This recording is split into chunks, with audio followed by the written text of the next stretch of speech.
Tout ce que nous sommes, tout ce que nous possédons est le résultat d'un effort. Et cet effort est la conséquence de notre volonté à vouloir construire quelque chose de plausible pour notre génération et pour les générations à venir.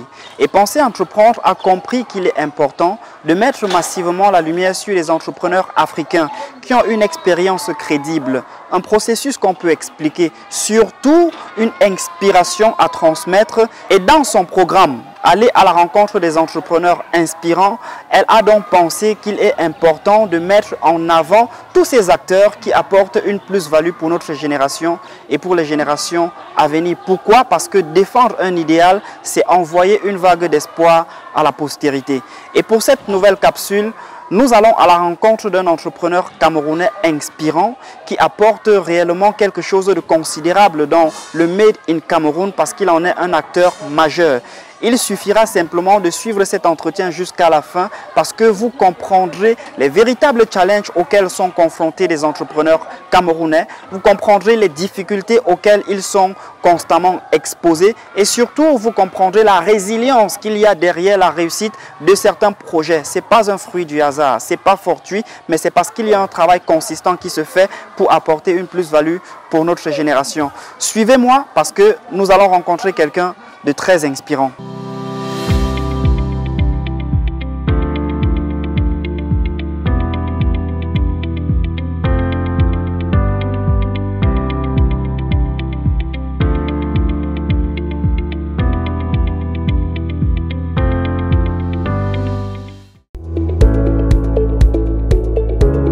Nous sommes ici dans les locaux de M. Cyril Tekam, le promoteur de Kaliwood Industry.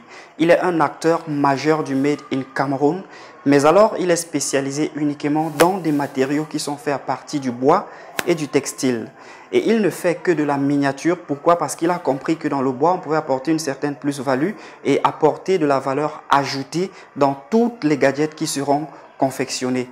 Les supports de communication, les blocs-notes, les agendas, les sacs à dos, ce sont généralement les gadgets qu'ils confectionnent au quotidien pour les entreprises, pour les entrepreneurs, pour les particuliers et aussi pour les organisations.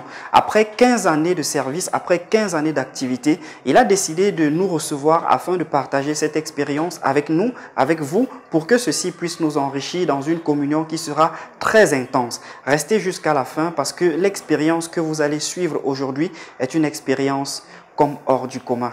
Donc restez jusqu'à la fin, le meilleur est à venir.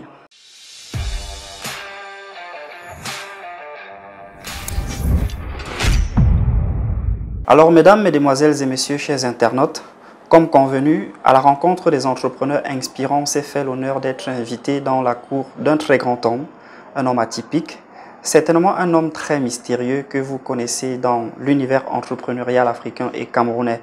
Il est très discret, mais pourtant le travail qu'il fait est un travail énorme. Il est communément connu sous le pseudonyme de Kali Qualité. Donc nous avons le privilège de recevoir M. Cyril Tekam.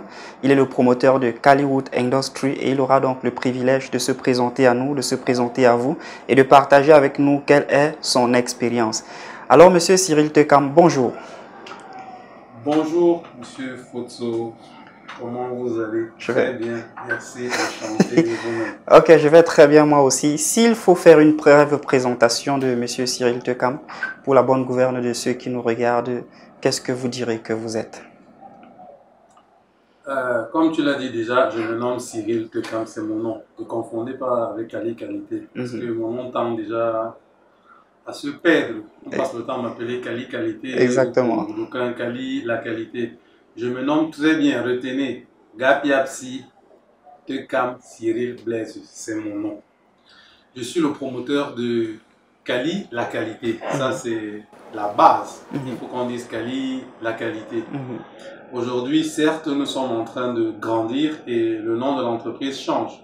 L'entreprise ne va plus s'appeler Kali SARL puisque c'est la forme juridique. Nous sommes en train de passer à une société anonyme et le nom de l'entreprise, quand on dit change, en fait, ça ne change pas. Le nom de l'entreprise évolue. Ça évolue. Exactement. Il y a toujours Kali dans le nom de l'entreprise, mais là, c'est Kaliwood Industry. Ok.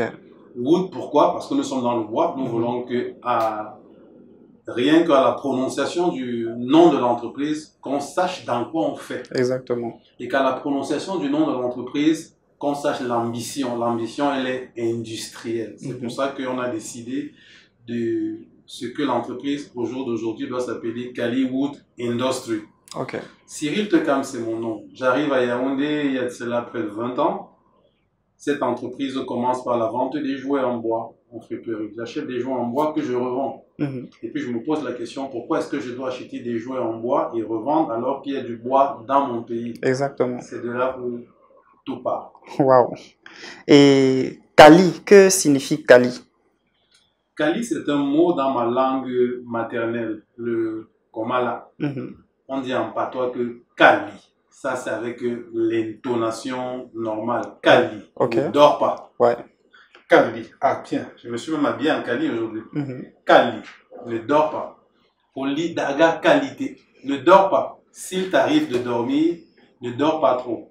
Un peu comme pour dire, il faut travailler sans cesse, sans relâche. Toujours travailler, toujours donner le meilleur de soi-même. Ne pas regarder les peines, ne pas regarder la fatigue, essayer de mettre les standards à un niveau vraiment élevé. C'est ça notre leitmotiv.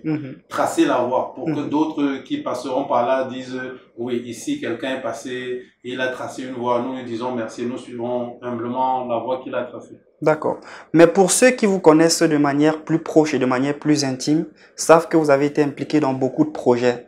Parce qu'aujourd'hui, vous n'êtes plus seulement sur le plan national, vous arrivez à gagner des contrats sur le plan international. Et s'il faudrait peut-être retracer ce parcours, quel est votre parcours entrepreneurial? C'est un parcours pas facile. Oui. Et d'ailleurs? Je vous dirais, c'est un parcours pas facile. Il y a une dame, je pense qu'elle est même ivoirienne, en 2018, elle avait pondu une capsule là, sur les réseaux sociaux où elle disait ne devenez pas entrepreneur. Je ne sais pas si quelqu'un a déjà vu ça parmi vous qui me suivez. Vraiment, il y a des moments donnés où j'ai envie de dire ne devenez pas entrepreneur. Ce n'est pas, comme dit un de mes cadets, c'est pas le voir bébé. Vraiment, c'est pas le voir bébé. Les bisounours. L'entrepreneuriat, c'est pas le voir bébé. Nous sommes dans le circuit avec Ali depuis bientôt 20 ans, comme j'ai dit. Et le parcours, il est certes passionnant, mais il n'est pas aisé tout le temps. Il y a tellement de challenges au quotidien. De 2005, qui est la date de création officielle de Kali, c'est la date où je vais, c'est l'année où je vais au greffe pour établir mon premier registre de commerce.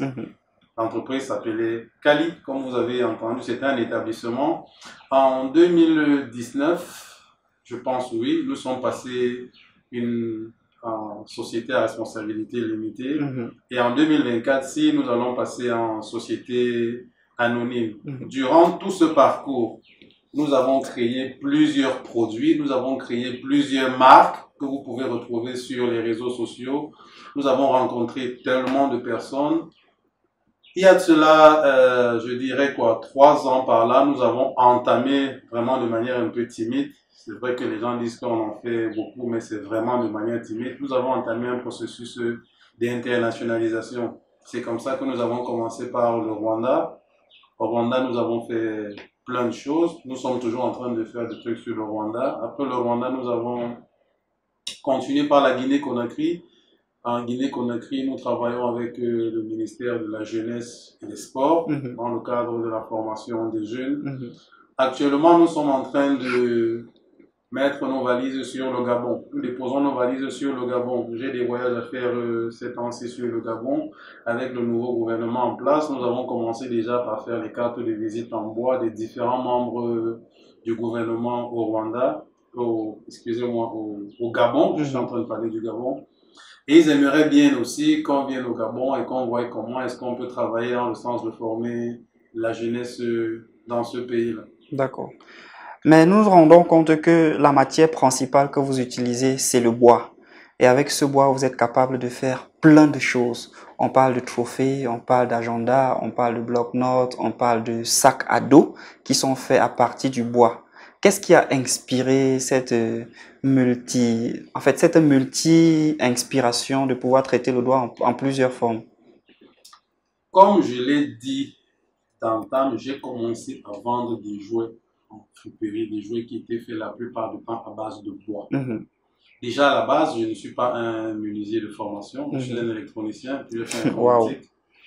Donc, j'ai été passionné par ces jeux et jouets éducatifs que j'achetais qui étaient en bois. Mhm. Et déjà, quand je vendais ces jouets, je faisais des cours d'allemand, j'ai fini mon certificat Deutsch. Il était question que j'aille en Allemagne, Mhm. mais j'ai tout abandonné parce que ces jouets-là me passionnaient de plus en plus. Mhm. Donc, comme ça, je suis tombé amoureux du bois et puis j'ai décidé que, ben, tiens, qu'est-ce qui se fait avec le bois? Qu'est-ce qui peut se faire de mieux avec le bois? Mhm. Cela s'est cousu de fil en aiguille au fur et à mesure que j'avançais, faire de la recherche, faire de recherche et développement, regarder qu'est-ce qui se fait de mieux ailleurs, comment est-ce qu'on peut essayer de faire ce que les autres font dans des pays développés, quels sont les différents outils, les différents ustensiles, les différents objets qu'on peut faire avec le bois. Et puis, je me suis penché beaucoup plus au début. C'est vrai qu'actuellement, on fait même de la grosse menuiserie. Mais je me suis penché beaucoup plus sur la miniature. Exactement. Et j'ai constaté que dans la miniature en bois, on peut faire des produits à très forte valeur ajoutée.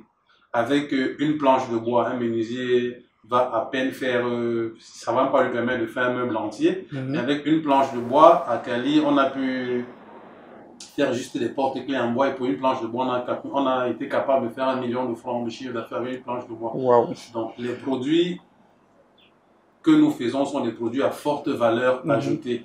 Et puis, tous les jours, nous créons, tous les jours, on essaye de voir qu'est-ce qu'on peut faire de mieux avec le bois. Wow. Et à vous entendre, les gens vont croire que c'est assez simple, c'est assez facile, c'est comme du couteau sur du beurre. Mais pourtant, on sait qu'il y a derrière un travail de fond qui se fait et qui ne se fait pas toujours sans douleur ou sans difficulté. Quelles sont les principales difficultés auxquelles vous avez été confronté dans votre parcours et actuellement? La première difficulté, ça je l'ai toujours dit, c'est le manque de main-d'œuvre qualifiée. Exactement. À Cali, presque tout ce que nous faisons, nous créons au quotidien. Et nous devons tout le temps former les gens qui doivent fabriquer ce que nous faisons. Dès qu'on finit au laboratoire, on a trouvé un nouveau produit, un nouveau procédé pour faire telle chose. Les personnes qui doivent fabriquer sur les ateliers, il faut les former. Et la jeunesse au Cameroun est paresseuse. Je ne veux pas travailler. Ah oui. C'est pas assez fort? Non, elle est paresseuse. Ça, c'est léger, c'est pas fort. Ok. Non, vraiment, c'est léger. Les jeunes sont vraiment, vraiment paresseux.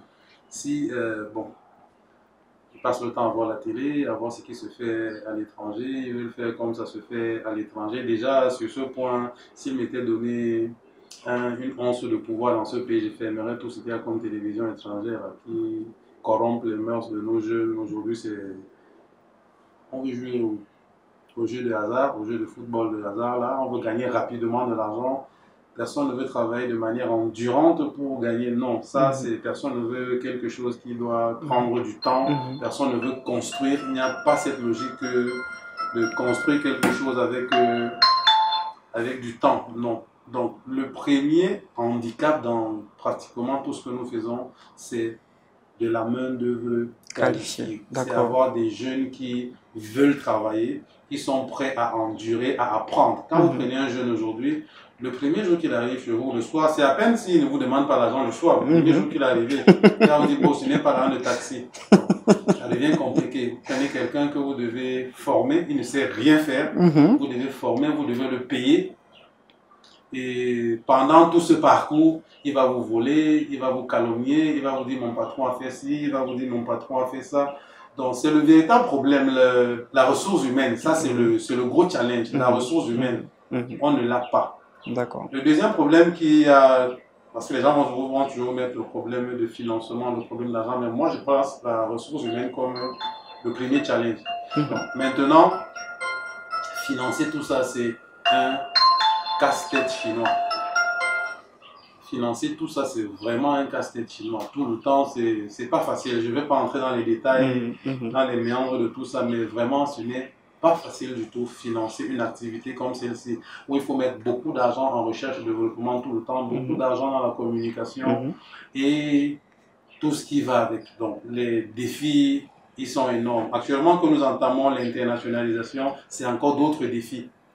Quand on s'en va vers de nouveaux horizons, les gens ne pensent pas comme nous pensons. En effet. Il faut arriver comprendre c'est quoi la psychologie du milieu, c'est Mhm. quoi la sociologie du milieu, comment ça se fait, est-ce que si vous arrivez au Rwanda, par exemple, comme j'ai dit, et que vous avez la malchance d'essayer de faire les choses comme ça se fait au Cameroun, vous allez vous retrouver très vite, En prison. je ne sais pas comment on appelle le Konengi là-bas. Ok. Donc, si vous...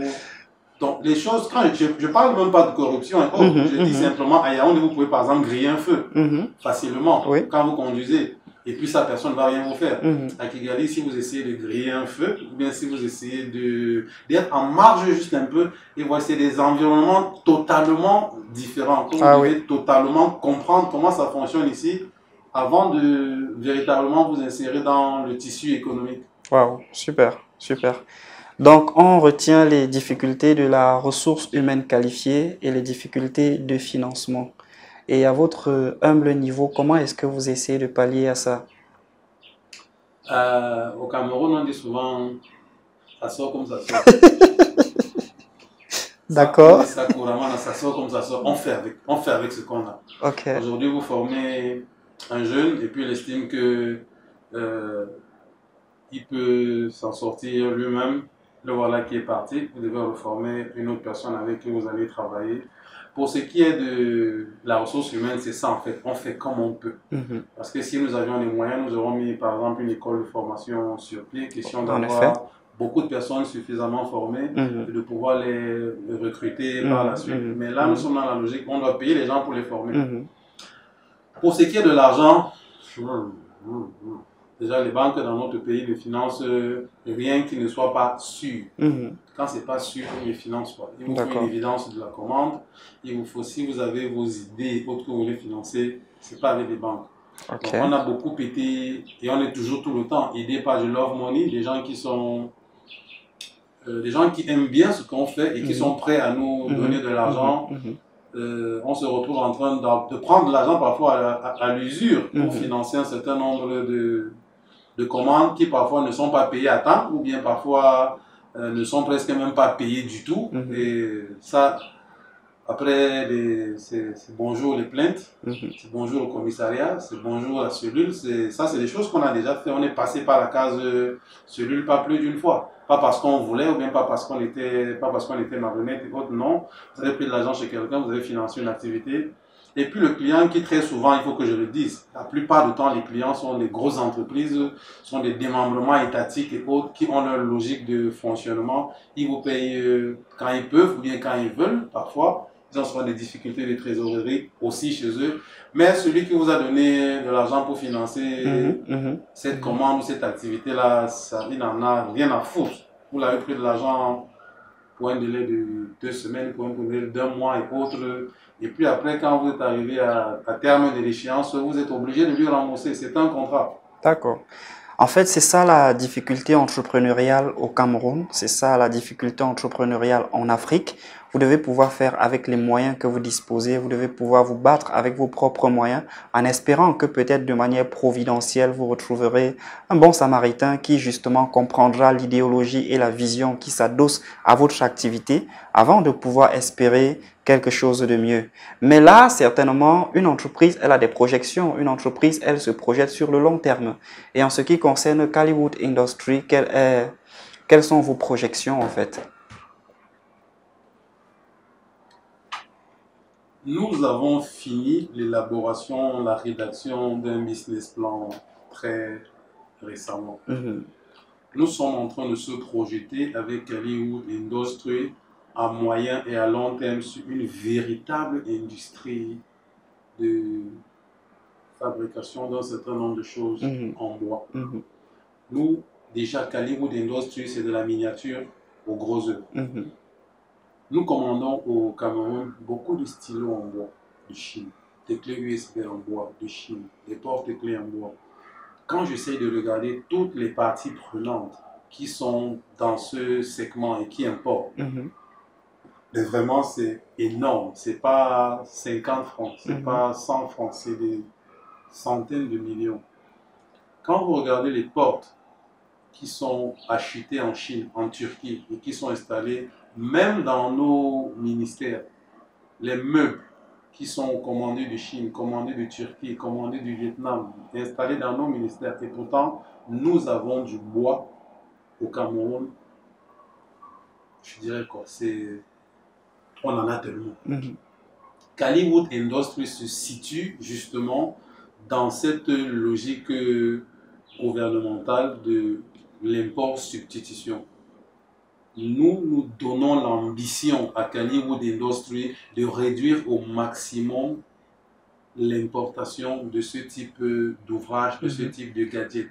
Donc Caliwood Industries, c'est ça, c'est une entreprise industrielle qui fabrique un certain nombre de produits et qui permet au Cameroun d'économiser ses devises, car sur place, nous allons pouvoir donner aux Camerounais les produits qu'ils consomment au quotidien, mais qu'ils sont tout le temps obligés d'importer parce que la qualité de ce qu'on leur donne parfois sur place, ou bien les délais de production et un certain nombre de facteurs, les différents facteurs qui fassent qu'ils commandent ça à l'étranger.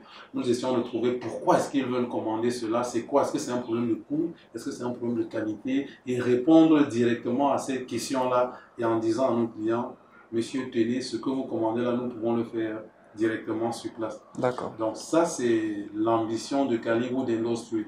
Nous sommes dans une stratégie de levée de fonds, nous le faisons un peu plus privé. Nous sommes dans une stratégie de levée de fonds où nous sommes en train de lever 400 millions de francs CFA pour passer justement à un certain stade de notre projet à Caliwood Industries.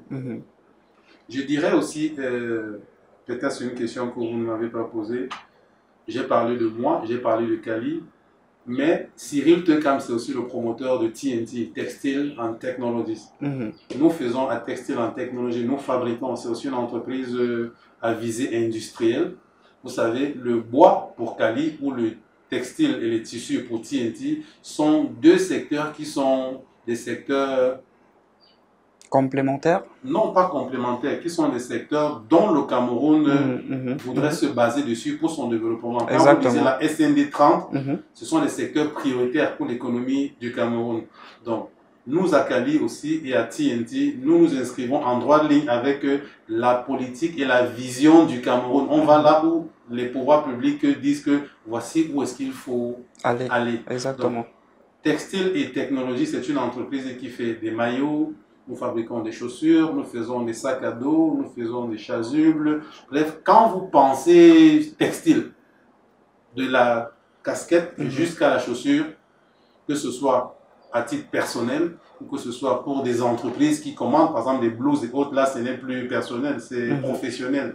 Donc que ce soit l'habillement personnel ou l'habillement professionnel, TNT est une structure qui est là pour vous. D'accord.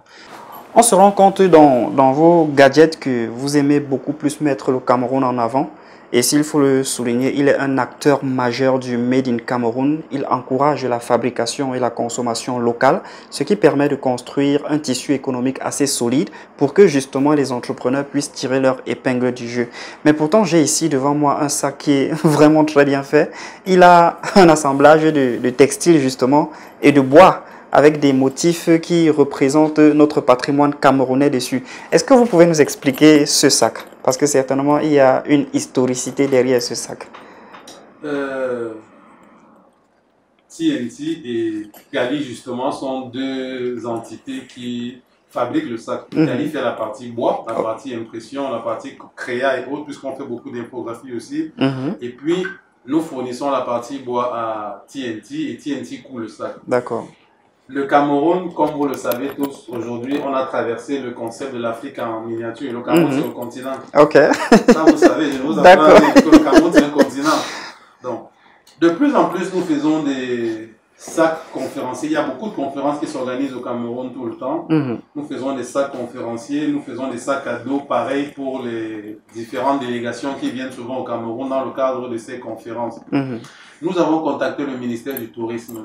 Et nous sommes en train de travailler avec eux. Nous avons dit au ministère du Tourisme, les étrangers ne peuvent pas venir au Cameroun tout le temps et puis on prend un truc quelconque qu'on leur donne. Il faut qu'on profite pour vendre l'image du Cameroun. Exactement. Et dans toutes ces conférences actuellement, quel que soit le ministère qui vient vers moi, quelle que soit l'institution qui vient vers moi, je leur impose pratiquement cette créa-là, Visite Cameroun.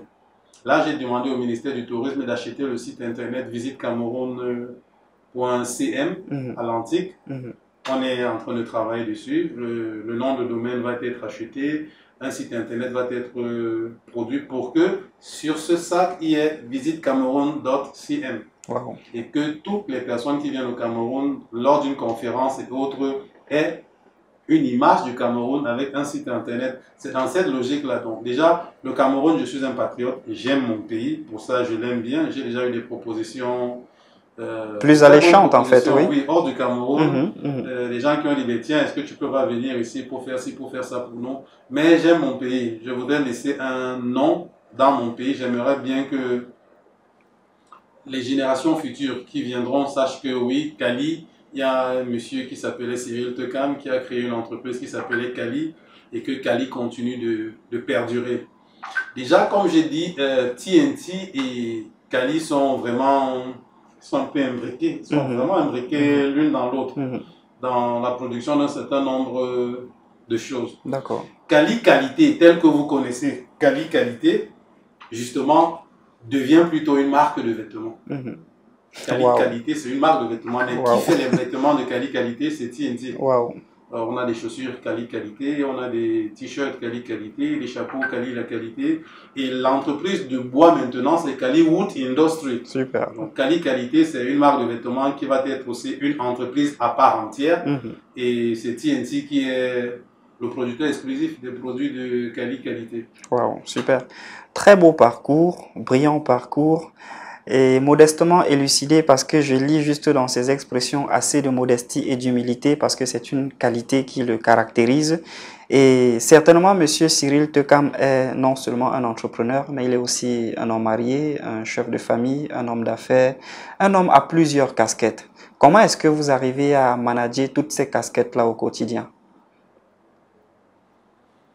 Je pense que si on est un temps soit peu organisé, on peut le faire. Je vais citer l'exemple de Photo Victor. Je pense qu'actuellement, je ne suis promoteur que de 2 structures. Photo Victor, il était promoteur, je ne sais de combien de structures. D'accord. Il a fait passer 100 combien d'enfants, il a une trentaine de femmes. Donc vous voyez que si je suis dans ma modeste vie où je promeus 2 minuscules structures, j'ai quelques enfants à gérer, donc je ne pense pas que... Donc ça veut dire que ce n'est même pas un problème. C'est pas un problème. Mais là, je vais vous intriguer. Je vais vous intriguer parce que j'ai collaboré avec vous et il y a une phrase que vous aimiez prononcer de temps en temps. Et je me souviens une fois, on était ici en train d'échanger. Il y avait là un client qui se plaignait. Il y avait une commande qui avait raté. Et il y avait un autre qui menaçait au téléphone de saisir certaines juridictions pour que sa commande soit libérée au plus vite. Et vous avez reçu un coup de fil et on vous demande comment vous allez. Vous dites, je vais toujours bien. Est-ce que c'est un œuf? Je pense que dans cette émission, vous m'avez posé la question, comment je vais? Je vous ai dit, je vais toujours bien. Et parfois, je dis, je vais très bien, merci, enchanté. Et vous-même, quand je dis que moi, ça va, il n'y a pas de souci. Vous allez avoir tous les problèmes du monde et puis vous allez vous asseoir dans votre petit coin, vous morfondre. Et puis, qu'est-ce qui va changer après? En effet. Rien. Donc, si vous envoyez vers vos interlocuteurs une image de vous qui montre que vous êtes meurtri à cause de ci, à cause de ça, mais ils vont profiter pour vous enfoncer encore davantage dans le trou. Il faut être un battant, il faut être un conquérant, il faut toujours aller bien, même quand il y a des anecdotes au Cameroun qui disent souvent que parfois pour frayer le foirage, tu t'habilles bien, tu vas à la Camille Toyota, tu demandes le prix d'une grosse VX, on te dit c'est 80 millions, tu dis oui j'ai compris, et puis tu sors, tu pars. Donc il faut toujours avoir ce mental de gagnant, quel que soit le problème qu'il y a, quelle que soit la situation qui se présente devant vous, toujours être serein. Prendre son calme et puis de toutes les façons, aucune condition n'est permanente. Ça va finir par passer. Les choses vont continuer de couler, ça va couler après. Donc quel que soit le tourbillon qu'il y a, après ça se calme. Même dans la nature, quand il y a l'orage là, l'orage finit toujours par se calmer. Non? En effet. Vous comprenez donc que nous sommes en face d'une bibliothèque vivante, nous sommes en face d'une encyclopédie en pleine effervescence et il est question de saisir dans sa sagesse quelque chose d'indispensable. Nous tendons bien sûr vers la fin de cet échange qui a été pour moi très houleux, très inspirant et là nous allons lui poser une dernière question pour sortir. Qualité, s'il faut donner un conseil aux jeunes qui aspirent à entreprendre, et qui aimerait justement s'inspirer de vrais modèles et de vraies valeurs telles que vous, quel est le conseil ou du moins les conseils que vous pourrez leur donner? Travailler, faire ce qui vous passionne. En même temps, faire ce qui donne l'argent aussi. Parce que si vous passez le temps seulement à faire ce qui vous passionne et que ça ne donne pas l'argent, il faut faire le mixte, hein, les gars. Parce qu'à un moment donné, tu dois même faire ce qui ne te passionne pas. Question d'avoir de l'argent et continuer toujours ce qui te passionne. C'est quelque chose qui vous passionne. Quand vous faites ce qui vous passionne vraiment, je peux me tromper, mais je pense que vous allez atteindre des sommets dans cela parce que vous allez le faire avec amour. Vous allez le faire parce que ça vous passionne. Vous n'allez pas regarder le temps que vous allez mettre dessus. Et l'autre conseil, je dirais, comme le président de la République du Cameroun, son Excellence Paul Biya le dit souvent, il l'a dit dans tellement de ses discours, il faut oser. Il demande toujours aux jeunes, je demande d'oser. Il faut oser, les gars. Si vous n'osez pas, personne ne sera là pour voir ce que vous faites. Mettez toutes les chances de votre côté pour pouvoir sortir du lot. Et ce n'est que quand vous sortez du lot qu'on peut vous regarder. Parce que quand on regarde dans la masse, on voit la masse. Mais si pendant qu'on prend une photo dans la masse, pendant qu'on prenait cette photo, il y a quelqu'un qui a sauté plus haut que tout le monde, on le voit. Exactement. On va dire, mais tiens, pourquoi celui-ci a sauté plus haut que tout le monde? Est-ce que celui-là, il peut avoir des capacités de bon sauteur? Mais on a même besoin d'un sauteur par ici. Mais si vous êtes resté là pendant qu'on faisait cette photo et vous bougez comme tout le monde, personne, on dit que c'est... Ouais, un peu. Donc, il faut toujours oser et c'est quand vous osez que vous pouvez vous démarquer du lot. Parce que pour le nombre de pays que j'ai fait dans l'Afrique, là, le Cameroun, c'est un pays qui regorge d'une jeunesse vraiment très active. Au Cameroun, on travaille, les gars, on travaille. C'est contrairement à d'autres endroits où je suis passé, les Camerounais sont ingénieux, les Camerounais sont des bosseurs, les Camerounais font tellement de choses intéressantes. Ce qui fait que pour pouvoir sortir du lot, il faut faire un peu plus que les autres. Donc, si vous ne faites pas ce plus que les autres, là, vous serez comme monsieur tout le monde qui marche dans la rue et puis personne ne va vous remarquer. En effet. Et pourtant, ce que la plupart de personnes d'entre vous voudraient, c'est être remarqué, pouvoir être un leader, pouvoir être sur les feux de la rampe, pour ceux qui vont être sur les feux de la rampe, pouvoir donner le ton, pouvoir donner le là, pouvoir être de ceux qui comptent. J'ai dit souvent, l'histoire, il y a ceux qui la font, il y a ceux qui la racontent, il y a ceux qui l'écrivent. Donc maintenant, vous voulez être de quel côté? Exactement. Je veux être celui qui va écrire l'histoire des autres, je veux être celui qui va raconter l'histoire des autres, ou bien je veux être celui qui va faire l'histoire. C'est à vous de décider. D'accord. Merci beaucoup, Kali, pour cet entretien. Il a été très riche, il a été très inspirant et j'ose espérer qu'il va inspirer beaucoup de ceux qui nous regardent. Si vous également qui nous regardez êtes un entrepreneur et avez une expérience ou un processus qui peut être expliqué et que dans cette expérience, on peut puiser beaucoup de substances, nous nous ferons le plaisir de venir vers vous afin que cette expérience puisse enrichir non seulement nous, mais aussi des millions de personnes qui nous regardent et qui espèrent que l'Afrique pourra construire quelque chose de meilleur. C'était donc ici la capsule à la rencontre des entrepreneurs inspirants, passée en très bonne compagnie avec Monsieur Cyril Tekam. Restez en compagnie de Pensez Entreprendre et très bientôt, nous vous garantirons le meilleur. Salut!